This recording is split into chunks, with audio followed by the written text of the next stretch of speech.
Vous connaissez sûrement ces gros ballons qu'on appelle Gym Ball, Stability Ball, Swiss Ball. Vous avez peut-être vu dans des vidéos, vu dans votre salle de sport, ou peut-être même vous en avez chez vous, vous entraînez pas trop avec. Donc aujourd'hui, je vous donne les avantages et les bienfaits de vous entraîner avec ces Stability Ball et les exercices basiques et fondamentaux que vous devriez travailler avec.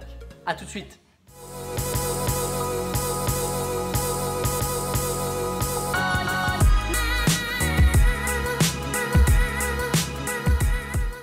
Bienvenue sur la chaîne des gens actifs et proactifs.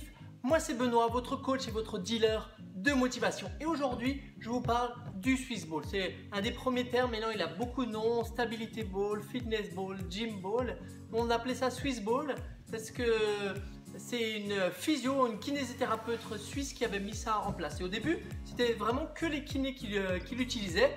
Et petit à petit, c'est rentré dans le monde un petit peu sportif parce qu'il y a plein d'avantages. Okay, déjà, première des choses, c'est pour ça que je vous accueille assis comme ceci, c'est que ça peut être super intéressant à mettre en place, par exemple au bureau ou chez toi quand tu dois travailler pas mal sur un ordinateur, parce que le fait qu'il soit instable, donc le Stability Ball, mais c'est vraiment le contraire que ce soit instable, et ben les muscles de ton bassin, de ton dos, de tes abdos vont travailler pour essayer de stabiliser ton corps, ok? Parce que quand c'est un endroit fixe, une chaise fixe, tu peux facilement t'avachir comme ceci.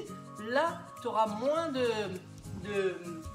d'envie de t'avachir parce que voilà, le corps il doit toujours y répondre par rapport à ça. Donc on arrive plus souvent à avoir un dos plat, un dos grand, que d'être complètement avachi. Surtout dès que ça bouge un petit peu, ça libère ton bassin. Parce que un des gros problèmes de la position assise, c'est le fait de ne pas bouger pendant plusieurs heures. C'est vraiment ça qui est très délétère au corps. Donc déjà, première des choses, ça c'est un premier avantage.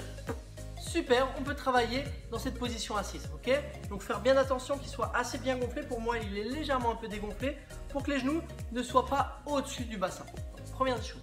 Donc après, bien sûr, ça va être, on l'utilise souvent pour le gainage. Donc tout à l'heure, je vais te montrer rapidement quelques exercices vraiment basiques, mais pour le gainage. Et le gainage, on en avait parlé, tu retrouves plein de vidéos sur le gainage si tu veux, si ça t'intéresse, ou je les mettrai en fin de vidéo. Donc sur le gainage.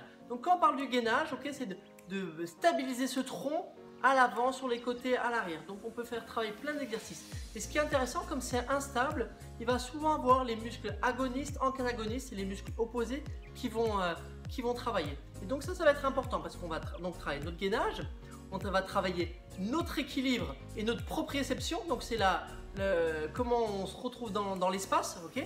Et ça va être intéressant parce que comme ça bouge, les muscles, tous les muscles des articulations, c'est pour ça qu'il est beaucoup plus intéressant par exemple de faire un gainage, une planche sur un Swiss Ball que de faire au sol, parce que les articulations, même si tu vois pas, il y a des micro-mouvements, ils doivent travailler, ok? Donc les muscles opposés travaillent, donc pour stabiliser, c'est super intéressant.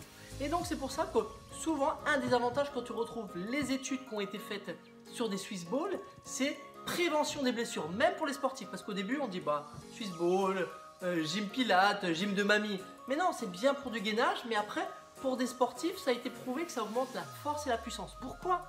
Parce que si tu fais des exercices, après il y a des exercices de tout niveau, faciles à très avancés, mais si tu travailles sur un niveau instable, d'accord, d'abord on maîtrise son exercice, c'est toujours intéressant par exemple de savoir faire une planche sans le Swiss Ball, et après le Swiss Ball c'est toujours le niveau 2, ok?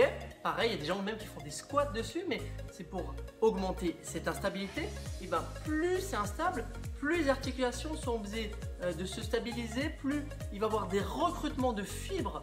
Donc les muscles sont formés de plein de fibres. Mais quand tu fais un mouvement sportif, une activité, tu n'es pas obligé de contracter toutes les fibres, ne se contractent pas en même temps. Mais le fait que ce soit instable, il y a une augmentation de recrutement de fibres, donc tu vas gagner en force, donc en puissance.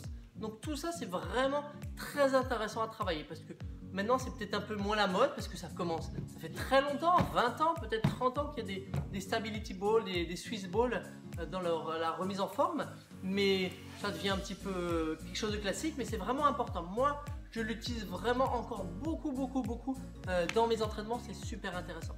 Donc, bref, tu as remarqué, je pense que ça t'a convaincu d'avoir des bienfaits. Si tu sais même pas quoi faire à la maison, déjà t'asseoir devant la télé, devant l'ordinateur 5-10 minutes par jour, ça peut être intéressant. Ok? Donc, première des choses. Après, il y a plein d'exercices à faire. des exercices d'étirement, de mobilité ou des exercices de renforcement musculaire. Donc moi je vais te montrer quelques exercices vraiment pour moi qui sont des fondamentaux que tu peux pratiquer. Après c'est pas une liste exhaustive et donc il peut y avoir des milliers d'exercices, mais je t'en montre déjà quelques-uns. Donc si tu as un Swiss ball qui traîne à la maison, tu sais pas quoi en faire, tu peux pratiquer ça dans ces petites routines. On se retrouve tout de suite.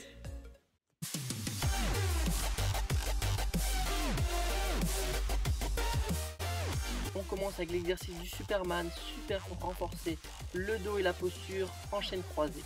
Super avec le Swiss ball. Là, un travail que j'adore pour lutter contre la position assise, travail de renforcement du haut du dos, mobilité thoracique. Et là, j'adore encore plus cet exercice, le Harlow YW comme je l'appelle, vraiment super pour travailler les épaules et ce haut du dos. Un exercice classique de gainage, vraiment le Swiss ball est vraiment très intéressant avec ça. Et si on veut aller un petit peu plus loin, on bouge un petit peu les appuis, on change les appuis pour que ce soit un petit peu plus dur. Version un petit peu plus facile pour les abdos mais plus challengeante pour la stabilité. On écarte bien les pieds pour que ce soit un peu plus facile. Et là, on pense souvent au gainage pour les abdos, mais là pour le dos c'est parfait. Bras long du corps ou bras tendus. Et là une version un petit peu plus difficile avec les jambes fléchies. Toujours varier ses gainages, c'est ça vraiment l'idéal. Le hip press, on monte le bassin. Ça c'est vraiment aussi intéressant pour lutter contre la position assise. Un exercice tiré du pilates. On va faire le single leg stretch en donnant un engagement avec le Swiss ball, super bien comme exercice. Allez, là on pousse la tête dans les mains, c'est pas vraiment un crunch, c'est vraiment une version adaptée où on cherche à s'étirer et à revenir en position sans pression sur le périnée. Travail de mobilité et de renforcement, chaîne postérieure, chaîne antérieure, super pour commencer à appréhender les mouvements sur le Swiss ball sans avoir peur de tomber. L'exercice est très simple mais très intéressant dans la stabilité du bassin. On essaie que le bassin ne bouge pas de droite à gauche. Les muscles profonds du bassin travaillent, les muscles du dos. Allez, là un petit classique, c'est le gainage. C'est une version beaucoup plus avancée que sur les coudes. Et on peut rajouter bien sûr cette version jackknife, ramener les genoux. Ou la version encore plus avancée que j'adore, qui travaille la mobilité, le renforcement, le pike. On peut travailler aussi les jambes avec ce squat à une jambe. Travailler la stabilité, super intéressant pour les sportifs. Le squat avec un travail de mobilité, toujours ce haut du dos, vraiment mouvement fonctionnel, polyarticulaire, super intéressant. Une version un petit peu plus avancée pour la mobilité, travail de overhead. J'espère que ces exercices vous ont inspiré et motivé à vous entraîner avec un Swiss ball. N'hésitez pas à laisser dans la barre de commentaires si vous avez besoin de plus d'exercices, de plus d'écrire des exercices. Donc là je fais toujours quelque chose d'un peu général et après j'attends un petit peu vos retours. Abonnez-vous à la chaîne YouTube, c'est important et comme ça vous allez connaître toutes les prochaines vidéos et ça soutient la chaîne, c'est ça qui est important. J'espère que je vous retrouve bientôt sur la chaîne des gens actifs et proactifs, sur la chaîne des gens qui s'entraînent avec un Swiss ball. À bientôt!